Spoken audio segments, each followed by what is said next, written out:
Hello everyone, welcome to missile classes. Finally मैं आज आपके कमेंट के डिमांड के मुताबिक लेके आया हूं आपका होम साइंस।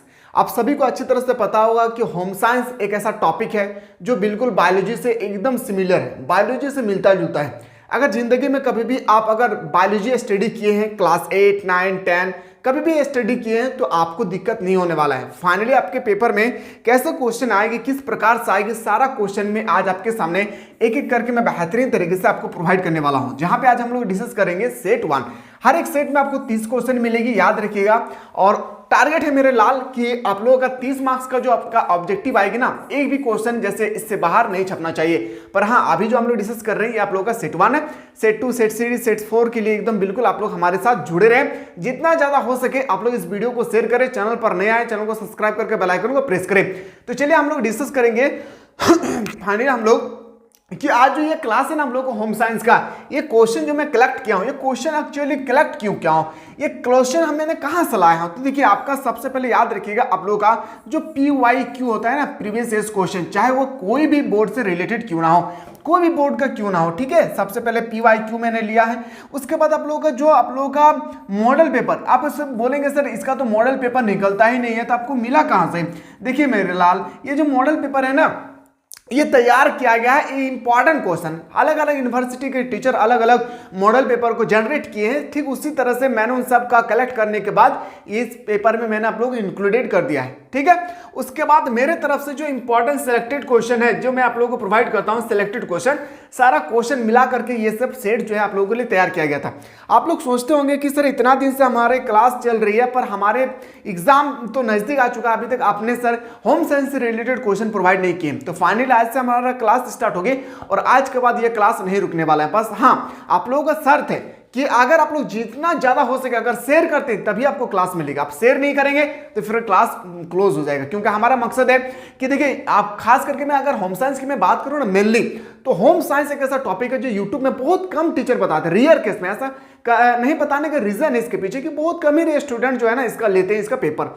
और अगर अपने से कोई से स्टूडेंट जो लिए हैं और आपको पता है कि वो भी स्टूडेंट मेरा फ्रेंड जो लिए हैं, उनको शेयर कर दीजिएगा। फाइनली चलिए हम लोग क्लास को स्टार्ट करते हैं। क्लास देखने के बाद कैसा लगेगा जरूर बताइएगा।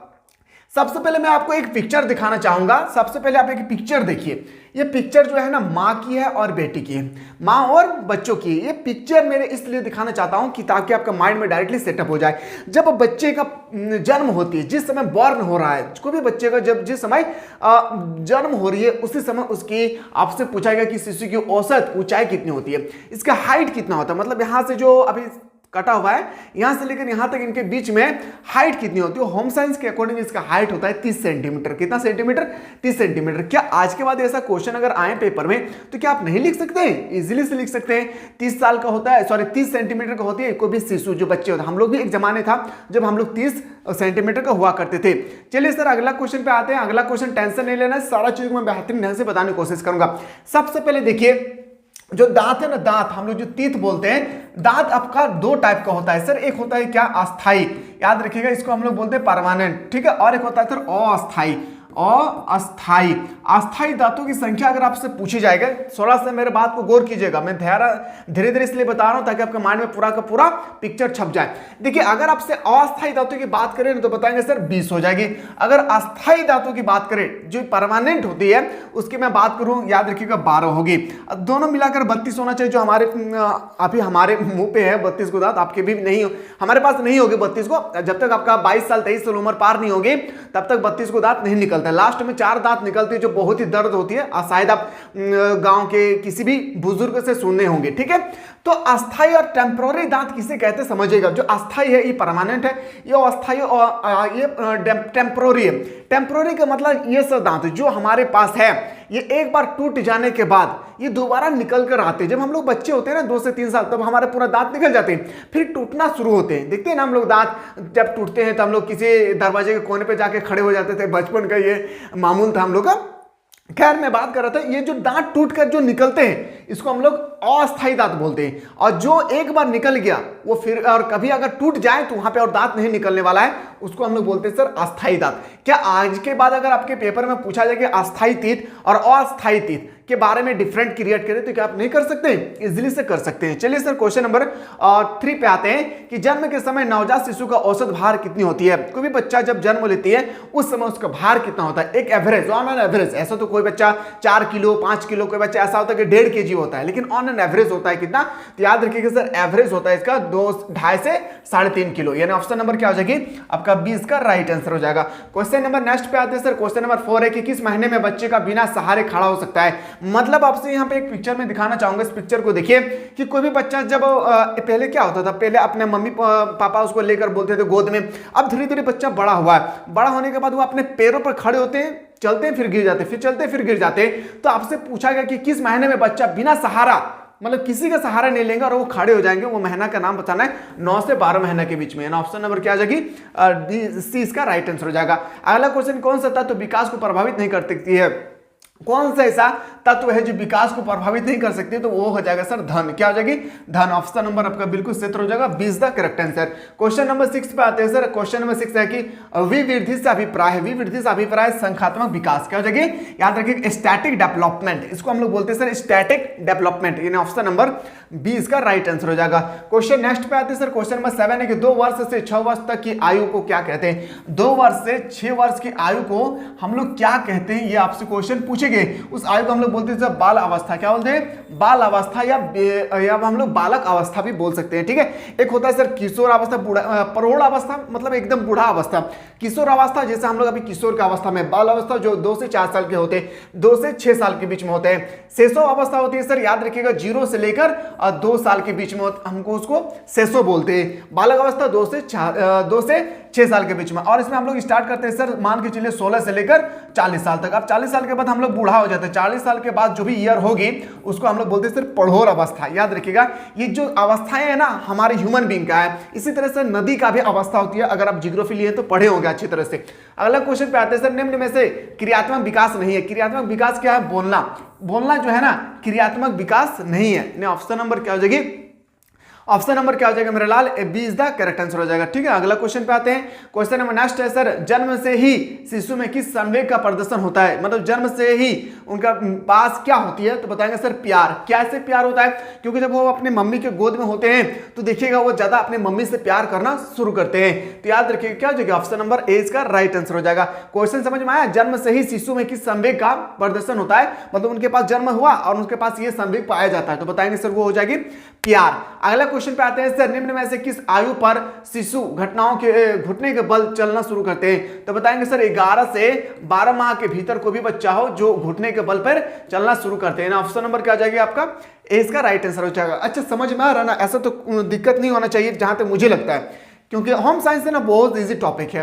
लेकिन हाँ इसका सब्जेक्टिव क्वेश्चन जो होती है थोड़ा सा लेंथी टाइप का होता है, क्योंकि आपको लैंग्वेज बेस लिखना होगा। जिस तरह से आप अगर इकोनॉमिक्स लिए हैं कोई स्टूडेंट, तो इकोनॉमिक्स में जैसे लैंग्वेज बेस में आंसर लिखते हैं, ठीक इसी तरह से आपका होम साइंस में भी आपको लैंग्वेज बेस लिखना होगा। ठीक है, प्रोस्परांत अवधि गंभीर है। तो बताएंगे सर बच्चों के लिए क्या हो जाएगी?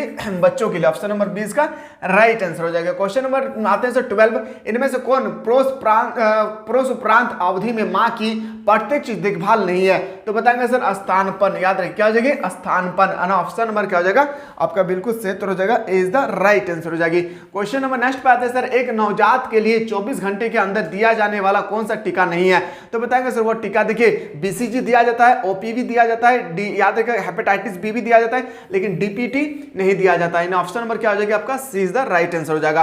क्वेश्चन नेक्स्ट पे आते हैं सर। अगला क्वेश्चन है इनमें से कौन शुरू के कुछ दिनों में बच्चे की देखभाल के अंतर्गत आता है?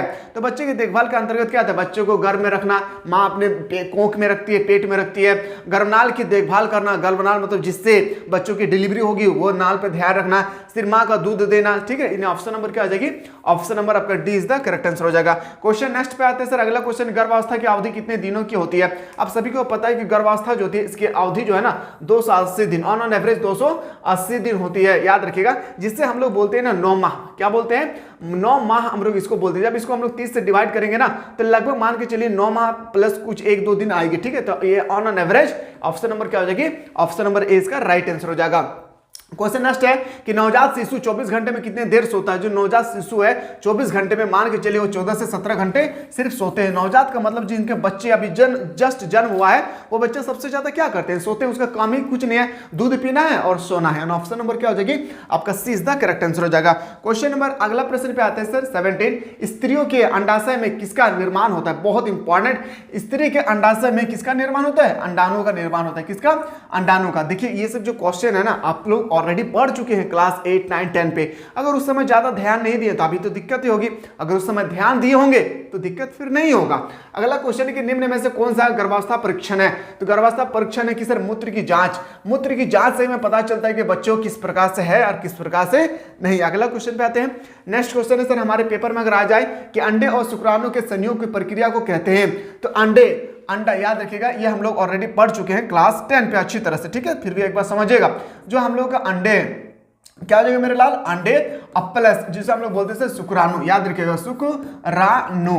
शुक्राणु जब दोनों का निषेचन होता है, दोनों का जब मिलन होती है ना, तो इसी स्टेज को हम लोग बोलते हैं सर निषेचन। क्या बोलते हैं, निषेचन। क्या बोलते हैं मेरे प्यारे, निषेचन कहते हैं। ऑप्शन नंबर क्या आ जाएगी, ऑप्शन नंबर क्या आ जाएगा आपका B A is the correct answer हो जाएगी। क्वेश्चन नंबर नेक्स्ट पे आते हैं सर। अगला क्वेश्चन है हमारे पेपर में, नेक्स्ट क्वेश्चन है सर, अगला क्वेश्चन अगर हमारे पेपर में आ जाए कि गर्भावस्था का प्रथम लक्षण क्या है। गर्भावस्था का प्रथम लक्षण क्या होती है, मतलब कैसे हमें पता चलता है कि हम प्रेग्नेंट है। देखिए सॉरी अब समझ में आ गया आप लोगों को, ठीक है। तो कैसे हमें पता चलेगा कि कोई भी महिलाएं डिलीवरी हो चुकी मैंने होने वाली है या हो रहे हैं। तो मासिक धर्म का बंद होना, मासिक, ये मैं ज्यादा डिटेल्स में मैं बात नहीं करना चाहता हूं, ठीक है। तो मासिक धर्म का बंद होना, ऑप्शन नंबर क्या हो जाएगी, इसका इज द करेक्ट आंसर हो जाएगा। अगला क्वेश्चन पे आते हैं सर, क्वेश्चन नंबर 21। निम्न में से कौन गर्भावस्था की अवस्था नहीं है। तो गर्भावस्था की अवस्था नहीं होगी वो शेषो अवस्था। क्या हो जाएगी, शेषो अवस्था, यानी ऑप्शन नंबर क्या हो जाएगा, इज द राइट आंसर हो जाएगा। बाकी जितना भी बीजावस्था, पिंड अवस्था या भ्रूणावस्था, ये सब क्या है, गर्भावस्था का एक अवस्थाई अवस्था है, ठीक है। और ये जो शेषो अवस्था है वो नहीं है। ऑप्शन नंबर क्या हो जाएगा, इज द राइट आंसर हो जाएगी। शुक्राणु और अंडाणु के मिलन को क्या कहते हैं। देखिए मैंने अभी जस्ट बताया कि शुक्राणु और अंडाणु, शुक्राणु और अंडाणु के मिलन को हम लोग निषेचन कहते हैं। क्या कहते हैं मेरे शेर शेरनियों, निषेचन कहते हैं। अच्छा आप लोगों को समझ में आ रहा है ना, कोई तो दिक्कत नहीं होना चाहिए जहां तक मुझे लगता है। इसी प्रकार से ना आपका फाइनल एग्जाम में भी क्वेश्चन आएंगे और ध्यान से पढ़ेंगे तो आपका इसमें भी अच्छा खासा मार्क्स ला सकते हैं, ठीक है। और बात रही ना सब्जेक्टिव का, तो सब्जेक्टिव का मैंने सिलेक्टेड क्वेश्चन तैयार किया है और मैंने 5 सेट तैयार किया है, ठीक है। मान के चलिए कितना सेट, 5 सेट अभी तक मैंने तैयार कर चुका हूं। और याद रखिएगा आपका मान के चलिए मैं 2 सेट ऑलरेडी मैं यूट्यूब में आप लोगों को प्रोवाइड कर चुका हूं, बाकी रहा 3 सेट ना। तो 3 सेट में मैं आप लोगों को बताने की जल्द से कोशिश करूंगा। पहले हम लोग ऑब्जेक्टिव को देख लेते, फिर मैं आपको सब्जेक्टिव क्वेश्चन भी बताने की कोशिश करेंगे। अगला क्वेश्चन पे आते हैं सर 23 कि बच्चों को पूरक आहार कितने माह में देना चाहिए। बच्चे जो थे उनका पूरक आहार कितने माह में देना चाहिए। तो पूरक आहार का मतलब क्या होता है, याद रखिएगा, जिसे हम लोग बोलते हैं ना सर जुठान, क्या बोलते हैं, जो बच्चों को फर्स्ट टाइम खिलाया जाता है उसको हम लोग बोलते हैं, याद रखिएगा, पूरक आहार 6 महीने के अंदर दिए जाते हैं। ऑप्शन नंबर क्या हो जाएगी आपका, बिल्कुल सही हो जाएगा ए। देखिए 6 महीना भी हो सकता है, 8 महीना भी हो सकता है, लेकिन जब भी आप साइंस का आपका होम साइंस का क्वेश्चन स्टडी करेंगे तो सारा चीज ना ऑन एन एवरेज ले जाते हैं, एक एवरेज अवस्था में लिया जाता है। अगला क्वेश्चन पे आते हैं। नेक्स्ट क्वेश्चन है कि एक गर्भवती स्त्री के लिए कौन सा सर्वश्रेष्ठ व्यायाम है। तो कोई भी महिलाएं अगर प्रेग्नेंट है तो प्रेग्नेंट के दौरान उनका सबसे अच्छा जो है ना वो सर्वश्रेष्ठ व्यायाम क्या है, प्रैक्टिस क्या है, सबसे पहला तो बताएंगे सर। देखिए दौड़ना तो उस समय तो दौड़ना तो बिल्कुल गलत बात है, कूदना भी गलत बात है, वो नाच भी नहीं सकती है, लेकिन टहलना बहुत जरूरी होती है कोई अगर महिलाएं गर्भवती है तो, ठीक है। नेक्स्ट क्वेश्चन पे आते हैं। क्वेश्चन नंबर नेक्स्ट पे आते हैं सर 25 कि मासिक धर्म चक्र साधारणतः कितने दिनों का होता है। मासिक चक्र, इसमें भी मैंने ज्यादा मैं बात नहीं करना चाहता हूं, ठीक है। इसका आंसर हो जाएगा 30 दिन के भीतर महिलाओं को पता होगा इस बात को, ठीक है। चलिए अगला क्वेश्चन पे आते हैं सर। क्वेश्चन नंबर 26 है कि महिलाओं में गर्भावस्था के दौरान रक्त में किस तत्व की कमी आ जाती है। तो बताएंगे सर कैल्शियम की, याद रखिएगा कैल्शियम की कमी आ जाती है। जो 30 दिन का रिसाइकिल चक्र होता है इसमें कैल्शियम की मात्रा जो है ब्लड में कमी आ जाती है। इसलिए कहा जाता है कि मर्द की तुलना में पुरुषों में 1/2 लीटर ब्लड कम होता है। एक स्वस्थ मर्द की तुलना में एक स्वस्थ पुरुष की तुलना में एक स्वस्थ महिला में 1/2 लीटर, आधा लीटर ब्लड कम होती है। अब ब्लड कम होने का मतलब होता है, याद रखिए, आयरन की कमी होती है, कैल्शियम, ठीक है। तो ऑप्शन नंबर क्या हो जाएगी आपका 20 का करेक्ट आंसर हो जाएगा। क्वेश्चन नेक्स्ट है कि सर बालावस्था मानी जाती है, जो बालावस्था है ना उसको हम लोग मानते हैं 7 से 12 वर्ष के उम्र को हम लोग बालावस्था कहते हैं। हम लोग भी इसी उम्र से एक बार गुजर चुके हैं, ठीक है। अब हम लोग आवर किशोर अवस्था में आ चुके हैं, ठीक है। अगला क्वेश्चन, फिर हम लोगों को सर एक समय आएगा हम लोग प्रौढ़ अवस्था में पहुंच जाएंगे। नवजात शिशु के लिए उत्तम है, नवजात शिशु के लिए कोलेस्ट्रॉल उत्तम है, क्या आ जाएगा कोलेस्ट्रॉल, ऑप्शन नंबर क्या हो जाएगा आपका D is the right answer हो जाएगा। क्वेश्चन नंबर, अगला क्वेश्चन पे हम लोग मूव करते हैं कि 2 साल के बच्चे में कितने दूध के दांत होते हैं। देखिए दांत जो है ना 4 प्रकार का होता है मेरे लाल, एक बार दांत को ध्यान से समझिए। एक होता है कृतक, एक रदनक, एक चौर्णक, एक अग्र चौर्णक होता है, 4 होता है। एक होता है सर कैनन, एक होता है सर कैनन, एक प्रीमोलर, एक मोलर, और एक होता है सर इंसीजर। देखिए इंसीजर, इस इंसीजर को हम लोग स्मॉल टीथ भी कहते हैं। ये जो 4 दिख रहा है ना 4, इस तरह से देखिए, ऊपर में 2 है और नीचे में 2, देखिए 1 2 3 4, मेरा वाला मत देखिए तो 2 ऊपर में है और 2 नीचे, इसको हम लोग स्मॉल, जो हम लोग इसको स्माइल टीथ कहते हैं। देखिए स्माइल टीथ, हंसने वाला दांत, तो इसी को ना हम लोग बोलते हैं सर इंसीजर। क्या बोलते हैं इंसीजर। और कैनाइन कहते हैं जिसमें हम लोग ईख को हम लोग, या हम लोग कोई मीट वगैरह कुछ खाते हैं तो कहां से हम लोग या करते हैं, हम लोग को मतलब तोड़ते कहां से, यहां से, ठीक है। तो यहां से जब हम लोग खींचते हैं ना, इसको हम लोग बोलते हैं क्या, याद रखिएगा उसको कैनाइन बोलते, क्या कैनाइन बोलते, कैनाइन बोलते, ठीक है। उसके ठीक ऊपर में होगा सर प्रीमोलर, उसके ऊपर में होगा प्रीमोलर और उसके ऊपर में होगा सर मोलर। क्वेश्चन है यहाँ पे क्या, 2 साल के बच्चे में कितने दूध के दांत होते हैं। 2 साल के बच्चों के दूध के दांत होते हैं सर, याद रखिएगा 20। ये जो 20 दांत है ना, ये अस्थायी है, मैंने अभी जस्ट बताया। अस्थायी दांत किसे बोलते हैं, तो जो टूट जाते हैं फिर से बाहर निकलते हैं, इसको हम लोग अस्थायी के रूप में हम लोग देखते हैं। इन ऑप्शन नंबर क्या हो जाएगा आपका, बिल्कुल सही हो जाएगा डी। लेकिन अगर आपसे एग्जाम में क्वेश्चन पूछे कि दांत कितने टाइप का होता है, तो बताएंगे सर दांत जो है ना 4 टाइप का होता है। एक होता है सर एक सबसे पहले इंसीजर, कैनाइन, मोलर, प्रीमोलर। एक होता है सर प्रीमोलर, एक होता है मोलर। मेरे बात को समझिए। एक होता है सर इंसीजर, ये जो लफिंग वाला दांत देखते हैं हंसने वाला, इसको बोलते हैं सर इंसीजर।